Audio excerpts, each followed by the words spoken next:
कोई दीवाना कहता है, कोई पागल समझता है, मगर धरती की बेचैनी को बस बादल समझता है। ये पंक्तियां किसी कवि के हृदय की पीड़ा मात्र नहीं, ये सनातन धर्म के उन गूढ़ सत्यों की पीड़ा हैं जिन्हें आज का तर्क केंद्रित मन या तो दीवानापन समझता है या फिर विरोधाभासी कहकर खारिज कर देता है। आपके द्वारा पूछा गया प्रश्न उसी बेचैनी का प्रतीक है। एक और वेदों का वो शिखर है जिसे हम अपौरुषेय कहते हैं, अर्थात किसी मनुष्य की रचना नहीं, सृष्टि के आरंभ का संगीत, शाश्वत, सनातन।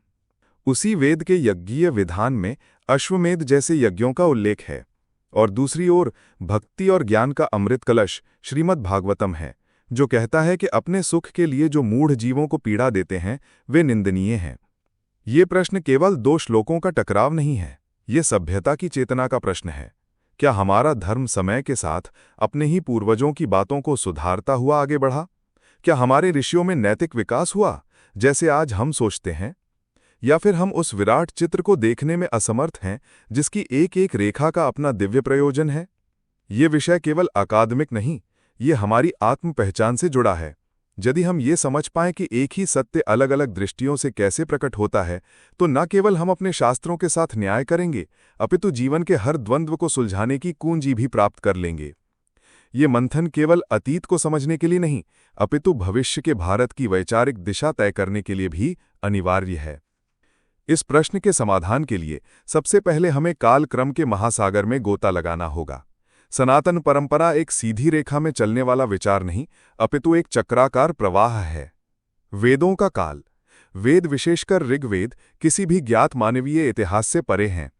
यदि हम खगोलीय गणनाओं के आधार पर देखें, जैसा कि वैदिक मंत्रों में वर्णित नक्षत्रों की स्थितियों से पता चलता है, तो वेदों का ज्ञान कम से कम 15 से 20 हजार ईसा पूर्व या उससे भी प्राचीन काल की घटनाओं का स्मरण करता है।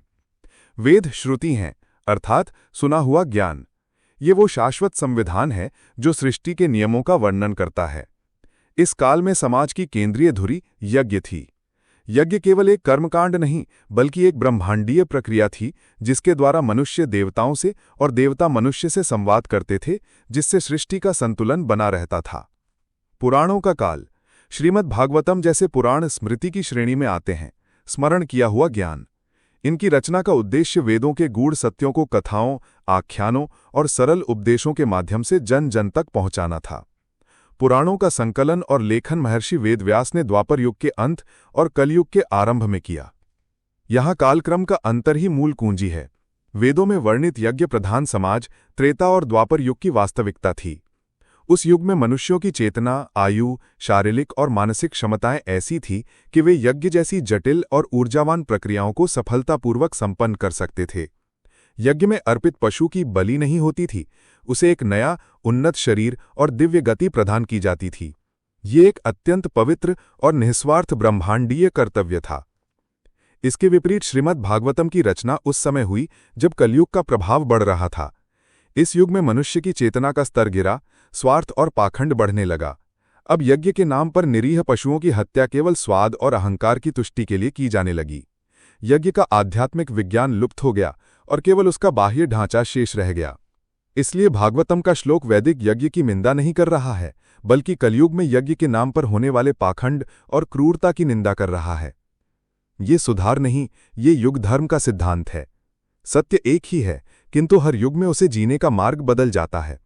त्रेता में यज्ञ प्रमुख था, द्वापर में अर्चना पूजन और कलयुग में हरिनाम संकीर्तन को ही परम धर्म बताया गया है। ये हमारी सभ्यता की परिपक्वता का प्रमाण है कि उसने समय और पात्रता के अनुसार धर्म के आचरण को समायोजित किया, न कि मूल सिद्धांत को बदला।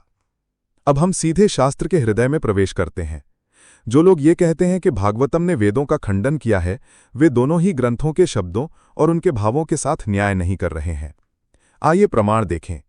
यजुर्वेद में अश्वमेध यज्ञ का वर्णन है। वहां पशु के लिए बलि या हत्या जैसे शब्द नहीं हैं। जो शब्द प्रयोग होते हैं वे हैं संज्ञापनम और आलंभनम। संज्ञापनम का अर्थ है ठीक से ज्ञान कराना या चेतना को शांत करना। यज्ञ से पहले मंत्रों द्वारा पशु को यह बोध कराया जाता था कि उसका स्थूल शरीर एक महान ब्रह्मांडीय प्रयोजन के लिए अर्पित हो रहा है और इससे श्रेष्ठ गति प्राप्त होगी।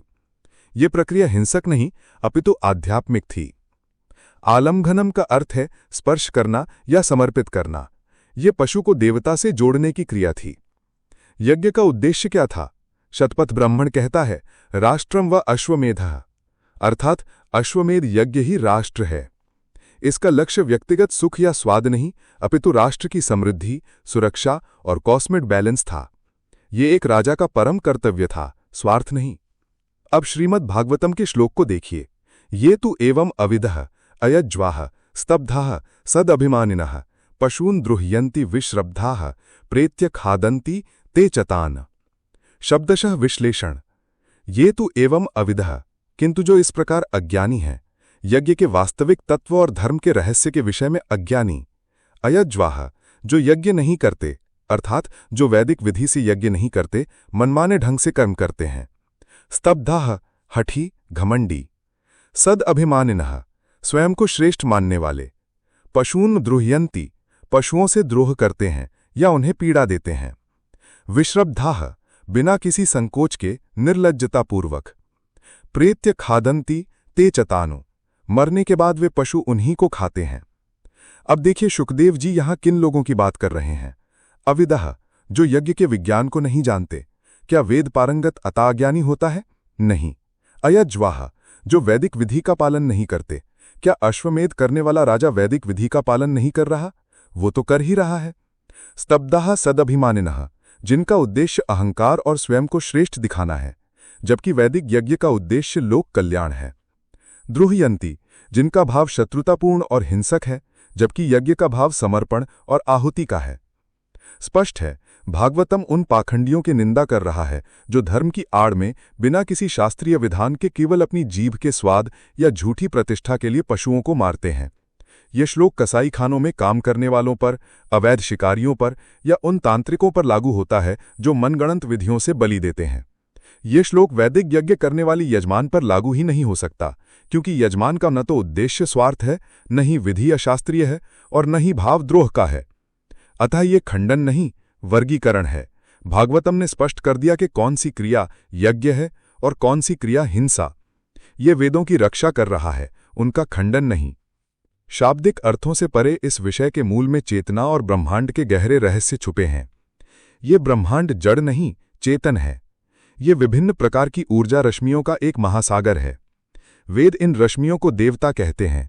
अग्नि, वायु, इंद्र, वरुण। यज्ञ एक अत्यंत उन्नत भौतिकी की प्रक्रिया है। इसमें किसी पशु के स्थूल शरीर को जब विशिष्ट मंत्रों की ध्वनि ऊर्जा के साथ अग्नि में समर्पित किया जाता है तो उसका विघटन नहीं, रूपांतरण होता है। उसके पंच महाभूत अपनी मूल रश्मियों में विलीन होकर उन देवताओं को बल प्रदान करते हैं जो इस ब्रह्मांड की व्यवस्था चलाते हैं। यज्ञ में पशु की चेतना को नष्ट नहीं किया जाता, उसे ऊर्ध्वगति प्रदान की जाती है। वो पशु योनि से मुक्त होकर तत्काल एक श्रेष्ठतर अस्तित्व को प्राप्त करता है। ये एक बलिदान था जहां पशु, यजमान और ऋत्विज सभी एक महान ब्रह्मांडीय चक्र को पूरा करने के लिए स्वयं को अर्पित कर रहे थे। ये हिंसा कैसे हो सकती है? ये तो सृष्टि का सहनिर्माण है। धर्म कभी भी सबके लिए एक समान सपाट आदेश नहीं होता, इसे अधिकार भेद कहते हैं। एक सैनिक का धर्म है शत्रु का वध करना, जबकि एक सन्यासी का धर्म है परम हिंसा। क्या सैनिक पापी है?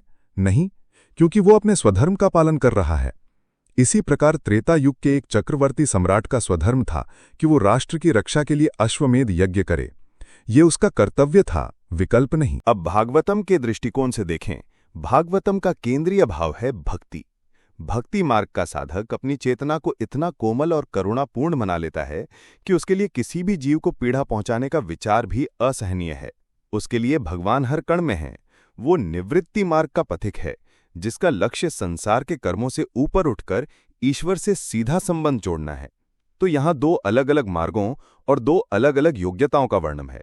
प्रवृत्ति मार्ग, गृहस्थ, राजा जो संसार में रहते हुए अपने कर्तव्यों का पालन करते हैं, धर्म, अर्थ, काम को साधते हुए मोक्ष की ओर बढ़ते हैं। वैदिक यज्ञ इस मार्ग का शिखर है। निवृत्ति मार्ग, सन्यासी, भक्त जो संसार से विरक्त होकर केवल ईश्वर प्राप्ति के लिए जीते हैं। श्रीमद् भागवतम इस मार्ग का प्रकाश स्तंभ है। ये विरोधाभास नहीं, ये सनातन धर्म की विशालता है जो हर प्रकार के साधक के लिए एक मार्ग प्रशस्त करता है। भागवतम वैदिक यज्ञ को गलत नहीं कह रहा, वो अपने भक्त को कह रहा है कि तुम्हारे लिए ये मार्ग नहीं है, तुम्हारे लिए प्रेम और करुणा का मार्ग है। इस गूढ़ सिद्धांत को समझने के लिए चलिए सूर्यवंश के एक ऐसे राजा की कहानी सुनते हैं जिनके जीवन में कर्तव्य और करुणा का अद्भुत संगम दिखता है, महाराज दिलीप, जो भगवान श्री राम के पूर्वज थे। कथा महाकवि कालिदास के रघुवंशम से आती है। महाराज दिलीप और रानी सुदक्षिणा निसंतान थे। वे कारण जानने के लिए कुलगुरु वशिष्ठ के आश्रम पहुंचे। गुरु ने ध्यान लगाकर जाना कि एक बार स्वर्ग से लौटते हुए महाराज दिलीप ने शीघ्रतावश देवधेनु कामधेनु की पुत्री नंदिनी को प्रणाम नहीं किया था। इसी अपमान के कारण नंदिनी ने उन्हें श्राप दिया था। गुरु वशिष्ठ ने उपाय बताया, हे राजन, तुम्हें इसी नंदिनी गाय की सेवा करनी होगी। जब तक वो प्रसन्न न हो जाए तब तक उसकी छाया की तरह उसके साथ रहो। और तब एक चक्रवर्ती सम्राट का तप आरंभ हुआ। महाराज दिलीप, जिनके रथ के घोड़े विश्राम करते थे, पर वे स्वयं नहीं, अब एक गाय के सेवक बन गए। वे सुबह उठकर रानी के साथ गाय की पूजा करते। जब नंदिनी वन में चरने जाती तो दिलीप उसके पीछे पीछे चलते। वे उसकी रक्षा करते, उसे पानी पिलाते, उसके शरीर को खुजलाते। जब गाय बैठ जाती तब राजा बैठते, जब वो चलती तब राजा चलते। उन्होंने अपनी राजसी सत्ता का संपूर्ण विसर्जन कर एक सेवक का धर्म अपना लिया। एक दिन नंदिनी हिमालय की एक गुफा में प्रवेश कर गई। अचानक एक सिंह ने उस पर आक्रमण कर दिया। दिलीप ने अपने तरकश से बाण निकालना चाहा, पर उनका हाथ वहीं जड़ हो गया। सिंह मनुष्य की वाणी में बोला, राजन, मैं भगवान शिव का गण कुंभोदर हूं। ये गाय मेरा भोजन है, लौट जाओ। दिलीप ने कहा, हे वनराज, ये गाय मेरे गुरु की धरोहर है, मेरी शरण में है, इसकी रक्षा मेरा परम धर्म है। तुम इसे छोड़ दो और इसके बदले मेरा शरीर खाकर अपनी भूख मिटा लो। ये सुनकर सिंह मुस्कुराया और उसी क्षण वो सिंह और वो पूरा दृश्य अंतर्ध्यान हो गया। सामने केवल नंदिनी गाय खड़ी थी, जो प्रसन्नता से अपने पुत्र समान राजा को देख रही थी। उसने कहा, राजन, मैं तुम्हारी परीक्षा ले रही थी। तुम्हारी कर्तव्य निष्ठा और करुणा से मैं प्रसन्न हूं। मैं तुम्हें एक प्रतापी पुत्र का वरदान देती हूं। अब इस कहानी को हमारे मूल प्रश्न से जोड़िए। यही महाराज दिलीप, जो एक गाय के लिए अपने प्राण देने को तैयार थे, अपने राजधर्म के पालन में बड़े से बड़े यज्ञ भी करते थे, जिनमें शास्त्रीय विधि से पशुओं का आलंबन भी होता था। क्या उनके हृदय में क्रूरता थी? नहीं। क्या वे मूढ़ थे, जैसा कि भागवतम कहता है? कदापि नहीं, क्योंकि उन्होंने समझ लिया था कि धर्म क्या है। जब वो गाय की सेवा कर रहे थे तब उनका धर्म करुणा और सेवा था। जब वो राज सिंहासन पर बैठकर यज्ञ कर रहे थे तब उनका धर्म राष्ट्र रक्षा और लोक कल्याण था। उन्होंने अपने किसी भी कर्म को अपने सुख के लिए नहीं किया, उनका हर कर्म धर्म के लिए था। यही है सनातन रहस्य। कर्म महत्वपूर्ण है, पर कर्म के पीछे की चेतना उससे भी अधिक महत्वपूर्ण है। आज का विज्ञान हमें इस प्राचीन ज्ञान को समझने के लिए नई उपमाएं देता है। यज्ञ की प्रक्रिया की तुलना हम आज के सबसे उन्नत वैज्ञानिक प्रयोगों से कर सकते हैं, जैसे कि सर्न की लार्ज हाड्रॉन कोलाइडर में होने वाले प्रयोग। सर्न में वैज्ञानिक प्रोटॉन कणों को लगभग प्रकाश की गति से टकराते हैं। बाहर से देखने पर यह एक अत्यंत हिंसक प्रक्रिया लगती है, जिसमें कणों को नष्ट किया जा रहा है। पर क्या उद्देश्य विनाश है? नहीं। उद्देश्य सृष्टि के मूलभूत कणों को खोजना और ब्रह्मांड की उत्पत्ति के नियमों को समझना है। ठीक इसी प्रकार यज्ञ में पशु तत्व को अग्नि और मंत्र ऊर्जा से टकराकर उसके स्थूल रूप को नष्ट नहीं किया जाता, बल्कि उसे उसके मूल तत्वों में रूपांतरित कर ब्रह्मांडीय नियमों को समझा और पोषित किया जाता है। सर्न का प्रयोग खरबों डॉलर की लागत से हजारों वैज्ञानिकों की दशकों की मेहनत से और अत्यंत नियंत्रित वातावरण में होता है। एक छोटी सी भी चूक पूरे प्रयोग को विफल कर सकती है। वैदिक यज्ञ भी ठीक इसी स्तर की परिशुद्धता की मांग करता था। मंत्रों का उच्चारण, यज्ञवेदी का माप, संविधा का प्रकार, अग्नि का आवाहन, ऋत्विजों की मानसिक पवित्रता, सब कुछ गणितीय रूप से सटीक होना आवश्यक था। ये कोई अंधविश्वास पर आधारित कर्मकांड नहीं था, बल्कि एक आध्यात्मिक तकनीक थी। विज्ञान में हम जानते हैं कि ऊर्जा और पदार्थ एक दूसरे में परिवर्तनीय हैं। यज्ञ इसी सिद्धांत का आध्यात्मिक अनुप्रयोग है।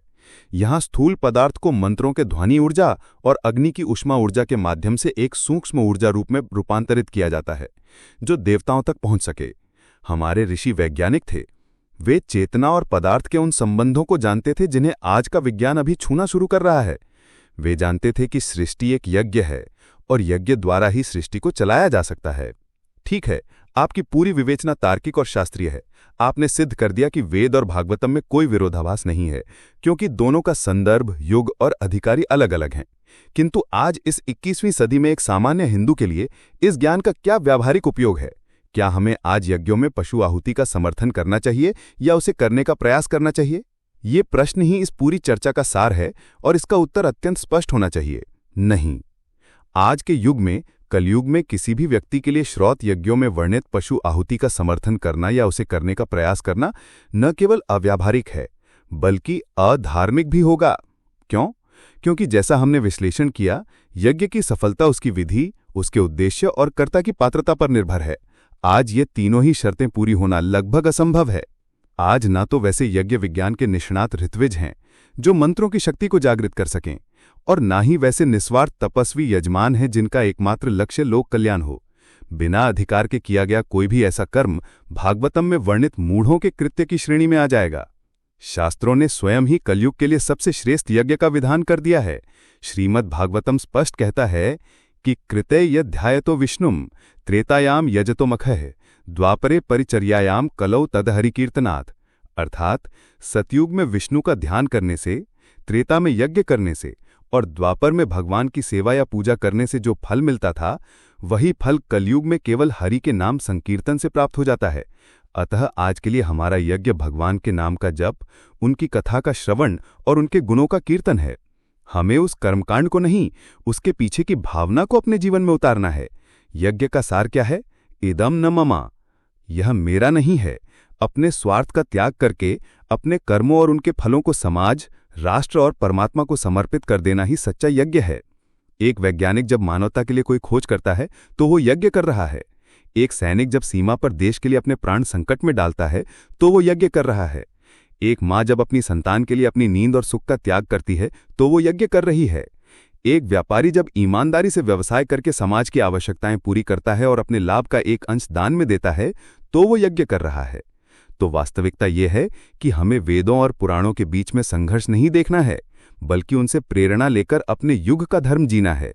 हमें पशु की आहुति नहीं, अपने पशु स्वभाव, क्रोध, लोभ, मोह, अहंकार की आहुति ज्ञान और भक्ति की अग्नि में देनी है। यही आज का सबसे बड़ा यज्ञ है। अतः इस विराट वैचारिक मंथन के अंत में जो अमृत कण हाथ लगते हैं, वे किसी विरोधाभास या संघर्ष के नहीं, अपितु एक महासमन्वय के हैं। वेद यदि सनातन धर्म का मस्तिष्क हैं जो सृष्टि के शाश्वत नियमों को बताते हैं, तो पुराण उसका हृदय हैं जो उन नियमों को प्रेम, करुणा और भक्ति से सींचते हैं।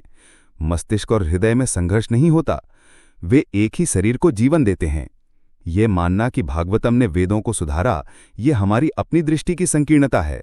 ये वैसा ही है जैसे कोई कहे कि विश्वविद्यालय की क्वांटम फिजिक्स की पुस्तक प्राथमिक स्कूल की गणित की पुस्तक को गलत सिद्ध करती है। नहीं, वे दोनों अपने अपने स्तर के विद्यार्थियों के लिए सत्य हैं। सनातन धर्म एक ऐसा ही विश्वविद्यालय है जिसमें हर चेतना के स्तर के लिए एक पाठ्यक्रम उपलब्ध है। आज जब विश्व वैचारिक संकीर्णता और कट्टरता के संकट से जूझ रहा है, तब सनातन धर्म का ये अधिकार भेद और युग धर्म का सिद्धांत ही मानवता को मार्ग दिखा सकता है। ये हमें सिखाता है कि सत्य के कई पहलू होते हैं और दूसरों के मार्ग का सम्मान करना ही सच्चा ज्ञान है।